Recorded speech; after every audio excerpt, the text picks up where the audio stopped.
America will read English. The Chinese are forcing them to read English. You see, the Chinese language is 10,000 years old.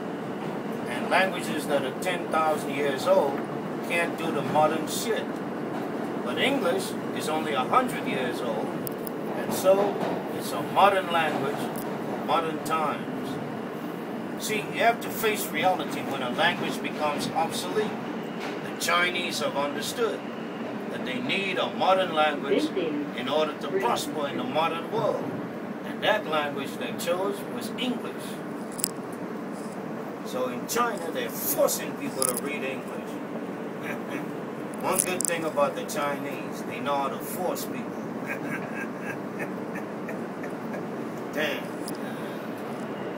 Remember the Cultural Revolution? Teach the Chinese to be Chinese. Before the Cultural Revolution, the Chinese didn't know how to be Chinese. So Mao Zedong had to force them to become Chinese.